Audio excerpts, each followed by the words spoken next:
तो पति की हत्या के मामले में आरोपी सोनम रघुवंशी को सुप्रीम कोर्ट ने सरेंडर करने का सुझाव दिया है। शीर्ष अदालत ने सख्त रुख अपनाते हुए स्पष्ट किया कि अगर आरोपी सरेंडर नहीं करती तो कोर्ट मामले की मेरिट के आधार पर अपना आदेश पारित करेगा।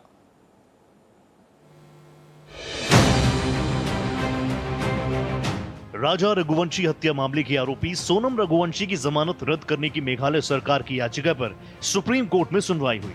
कोर्ट ने आरोपी को सुझाव दिया कि वो निचली अदालत में गवाहों के बयान दर्ज होने तक सरेंडर कर दे और बाद में फिर जमानत याचिका दायर करे।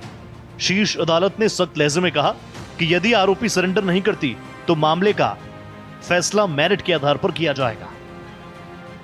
सुप्रीम कोर्ट द्वारा दिए गए आदेश के बाद सोनम रघुवंशी की आने वाले समय में मुश्किलें बढ़ सकती है।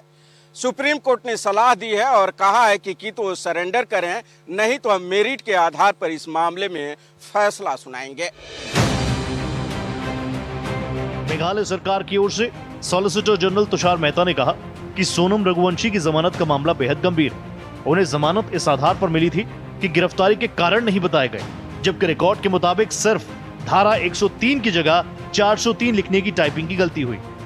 अदालत ने कहा कि वो इस मामले पर विस्तार से विचार करेगी और ये भी देखेगी कि क्या बंसल, मिहिर और राजेश मामलों के फैसलों में विरोधाभास के चलते इससे बड़ी पीठ को भेजा जाए।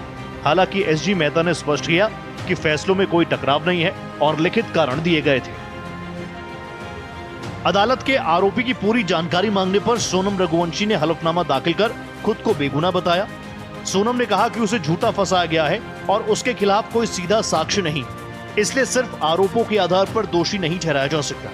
उस पर पति राजा रघुवंशी को हनीमून के बहाने शिलोंग ले जाकर प्रेमी के दोस्तों संग हत्या करने का आरोप है। 1 साल जेल में रहने के बाद उसे सशर्त जमानत मिली थी।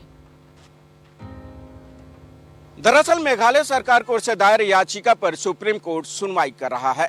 मेघालय सरकार की ओर से पेश सॉलिसिटर जनरल तुषार मेहता ने तमाम दलीलें रखी, जिसके बाद सुप्रीम कोर्ट ने यह सलाह दी है। अब देखना होगा सोनम रघुवंशी सुप्रीम कोर्ट द्वारा दिए गए सलाह को मानती हैं या नहीं। भारत एक्सप्रेस के लिए कैमरा पर्सन दिलीप कुमार के साथ गोपाल कृष्ण।